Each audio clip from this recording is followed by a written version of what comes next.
承接咧上一集我哋講到咧揀咗歌之後，你去編寫一首歌嘅流程，甚至係練習同埋帶領過程咧，點樣能夠有一個嘅流程，同樣咧可以保持隨時嘅靈活變化咧？每一首歌佢本身嗰個嘅設計或者嗰個創作嘅過程裏邊咧，其實佢都有一個方式嘅。特別咧，我哋今日咧會用兩首嘅詩歌，你都可以話咧，佢係一個嘅叫做一般正歌副歌嘅一個流程裏邊咧，佢係當中我哋叫做可能叫做一啲 bridge 啦，有一個第二副歌，黑暗總必過去。嗱，佢其實本身嗰個曲式咧唔係好複雜嘅，佢都係有正歌副歌。當然佢正歌咧有第一、第二同埋第三節咁樣。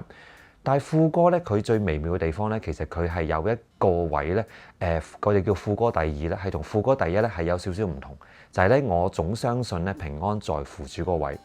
嗰個位咧係貨你咧係落翻去原本個副歌咧去唱一次，做一個嘅終結。嗱，喺呢個流程嘅編寫度咧，其實可以有幾種唔同嘅變化 A1、A2、B1 呢個段落會重複啦。嗱，中間呢個嘅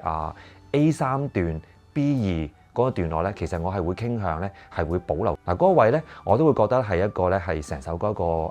build up嘅位啦，我咧就唔會立亂咧去改佢。咁即係話咧，我哋會寫一個好簡單嘅流程，譬如好似呢度所講，我哋有一個嘅前奏，然後我哋會唱 A1、A2、B1 段，有一段嘅説話去帶默想，然後咧我哋就會再唱 A3、B2 翻嚟 B1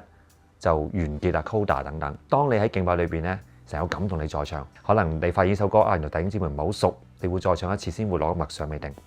又或者你默想之後，你覺得弟兄姊妹可以再投啲唱，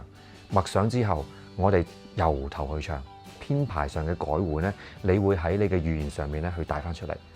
無論弟兄姊妹，無論係敬拜隊，無論係負責 PowerPoint 弟兄姊妹，聽到呢句説話咧，佢要醒覺，然後咧佢知道由頭唱。總之咧喺個成個過程裏邊咧，我哋可以同敬拜隊或者同 PowerPoint 一個默契就係，原來咧你由 A3 個節開始去唱嘅時候咧，你咧就會咧好自然咧落去 B2 嗰段，再 B1 啦，然後再加埋你嘅語言，可能你會講一講歌詞啦，永久不變，或者利用你嘅默想嘅字眼咧去幫助我哋進入。嗱，後者咧，我係比較更加傾向咧鼓勵大家做，因為我哋大家個敬拜唔單止個流程。咁我哋咧又試下咧用另一首詩歌咧做例子。